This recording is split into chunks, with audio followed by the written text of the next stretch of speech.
Hey, it's John and Mike, brew-dudes.com, and we have another beer in front of us. This is another Mike brewed beer. It's like a string of weeks where he's brewing beer and I'm just tasting it, yeah, and all that stuff. And this is a pretty one. The clarity on this is tremendous. So I can't wait for you to tell me more about it as I enjoy it through other senses. So what is this, Michael? Oh, wait a minute, he's drinking it. He's just like ready to go. I gotta remember what it tastes like. Okay. Oh man, that's so. This beer is Wow. Over the last several months, I've brought up.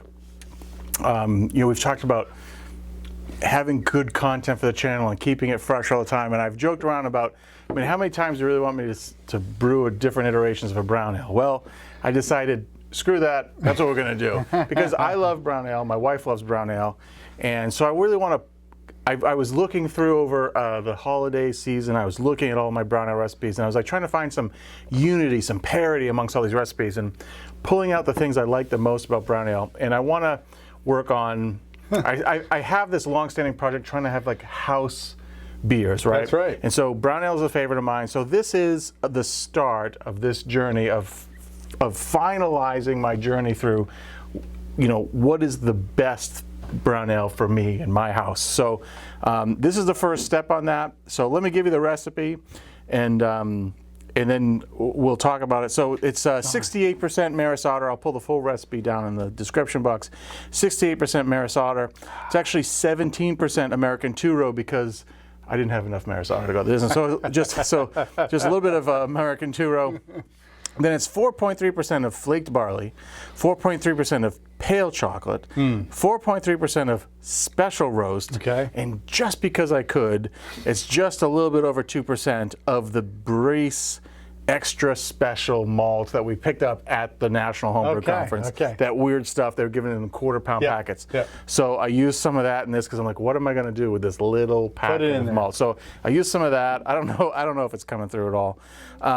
But then I like an English style pale ale, at least English hot pale ale. So this is 60 minutes. It's an ounce of Challenger. And with 10 minutes to go, it's almost an ounce and a half of EKG. Okay. And then I fermented this with Windsor ale yeast. I've been really liking the performance of that dry Lalamount Windsor ale yeast. Something to be experimented with in the future, picking a yeast. But for right now, Windsor dry, I love it. It's been working really good. Starting gravity on this was 1052, and finishing gravity was about 1011. So it's coming in about 5.5% ABV. Spring water was my source. I don't have the full water profile here, but I did 1.5 grams of calcium chloride and 1.5 grams of sulfate, of calcium sulfate. Yep. So that's the recipe. I mean, again, this is another winner, my friend. So I'm sure you showed the smaller camera for the folks at home. Yeah. I would say this is like an amber, but the clarity is pretty stunning. Yeah. Like a brown, maybe a little darker, but this is certainly an amber, I would say. Yep. In terms of the color, it's a deep gold, I think. Yeah. Deep copper, love copper, it. Yeah. If you were to say like, this is my fall beer, I'd be like, yeah, I'm in that. I could almost get away with telling you it was like a best bidder or something. Yeah. Right? That's kind of the color I'm seeing. Yeah. Absolutely. Off-white head. Lingering. So how long has this been in the keg? This has been, so the actual recipe name for this beer is Vacay Brown Ale. So I brewed this right at the beginning. So I was off of work for the 2 full weeks. Oh, at good the end of the year. for you. Sorry, everybody. I was off for a full 2 weeks, so I brewed this just before that started so that I would have it. Look at that lacing, dude. Nice. So I started it. So I'd have it to drink, but I had to slow down because I need to brew it. I need to drink it for the channel. Yeah, it's true. So it's been in the keg for a while. Cold, it's been doing really well, and it's really nice when you want to make a clear beer that you can still do it in this world of brewing tons of hazy beers. That you can still get there. That pale chocolate's coming through strong on the nose for me. Yep. For sure. It's really nice.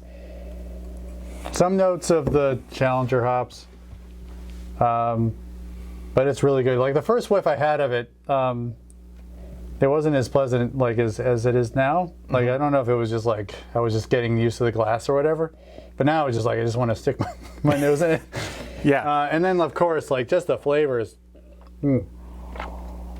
You're right. You should have taken a quick sip before we started talking because this is great. For me, so what does it mean for a house beer for me to make like a perfect brown ale?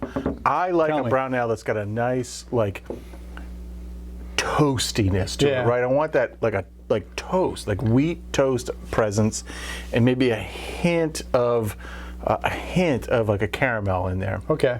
Okay. So this beer as it exists now, the toastiness is there, and from prior experience, special roast, which is something that Brew carries, special roast really gives you a lot of that toast on top of Maris Otter as well, right? I mean, it's to me that special roast. The pale chocolate's where most of that color is coming from. The extra special malt, which is 130 love. Yeah. It's not giving me any caramel or whatever. I think it's just giving me like this strange background, almost. There's just like a sweetness there that isn't caramelly. It's more a sharp sweetness. Yeah. I guess I almost want to say like irony, right? Like if you know what I mean, that's the best way I can describe it on the palate. Okay. You know, I'm getting that. That's what I'm getting. So in those darker crystal malts, it's not like. At least in like a Crystal 80, you'd get in like toffee, a little bit of prune almost, right? Yeah. And this is even darker than like a 120, which would be like a lot of like raisin prune. So I think that's what I want to back off on that. And the other thing too is it needs more color. It needs more depth of color to be a brown ale.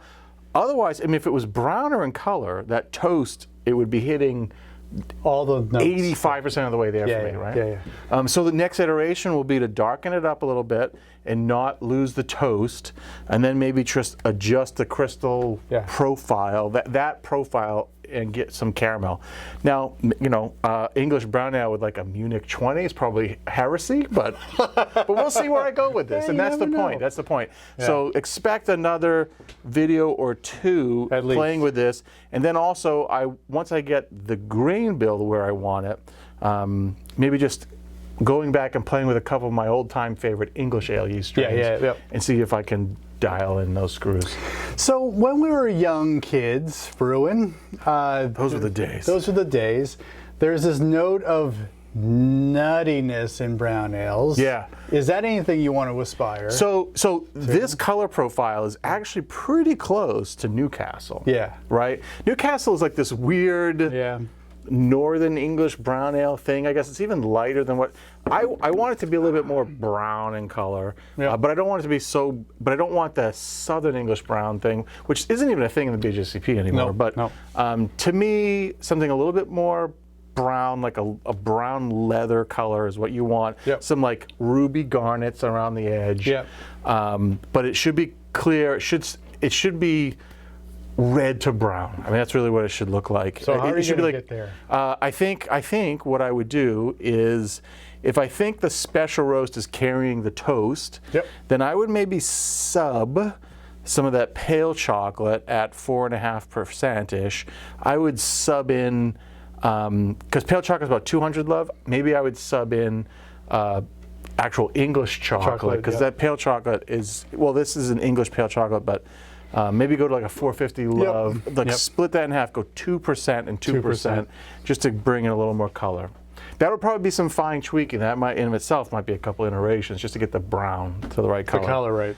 Okay. So. Oh, well, this is a pleasant beer. I wouldn't say this is, I mean, it's been a long time since I had Newcastle. Yeah. You know what the sad thing is about Newcastle? Don't go buy Newcastle now, because it's made at Anheuser-Busch, and it's just, I went to the Merrimack, up in Merrimack, New Hampshire. There's a big Anheuser-Busch plant, which is a fantastic way to go see like industrialized. It's just fantastic. But you have some samples of Bud, some Bud Light, blah blah blah, and then they have Newcastle. You taste it, you're like, this tastes like Bud. You know, it's just like, did they even bother switching the yeast out for this? They don't. No. So who knows? But anyway, the old days when we were younger, we drank a ton of Newcastle in the clear glass bottles, and it was really sort of this color. But back then that was brown. You were like, whoa. Right? Yeah, so you much know? different. In fact, I think Sam Adams is like just a shade lighter than this in color. Agreed. So it looked pretty dark to us. Totally. If this is brown ale number what? I can't even keep track. But of this, if it's of a 2023. We'll call this number one for now. We'll call this number one. Number one for 2023 of the House Brown Ale series. Adventure. It's coming, series or whatever. I like that. I look forward to seeing some other iterations of this, especially if you want to nail that color. And I want to, you talk about your toast. I want to see like if that stays with it, and when you're like, I want to bring this lever up, but I want to keep this lever here. I want to see if you can keep things that you like in place where you're trying to not lose them as you drift. Move things around. That's why I wanted to do it. So we'll dedicate some videos to the channel for this. Just one last question. Yes. What is the next yeast strain? Because like you said, Windsor on this one. So this is Windsor. I would love to go back and play with like the ESB, classic ESB. I was always a big fan of White Labs 007, which is dry English ale yeast. I always really liked that one. I think doing a comparison with 002 would be important, just to try. But then there's also like the Thames Valley, West Yorkshire. Thames. The Thames. Yeah, why do I always say it that way? I know it's the Thames. You're like Thames. Thames. I just go full American. And Hey, that's a Thames. Yes, but anyway, that whole, the beauty of all of those yeast providers, they have such a big, maybe it's a curse too, but there's more English strains available than almost anything else. Maybe Belgian strains are out there. True. But, my favorites are that 07, the ESB, maybe London 3 would be fun to play with this. Then I could use it repitched for doing, once we get into some warm weather for New England IPA. Yeah, we'll take that. Cool. All right, well, you can see that I didn't like this beer all that much. No. Another failure. So, whatever. Hopefully you've liked this video as much as I like this beer. If you did, give us a thumbs up. Subscribe to our channel because, that's what keeps us motivated and certainly helps us keep the channel going.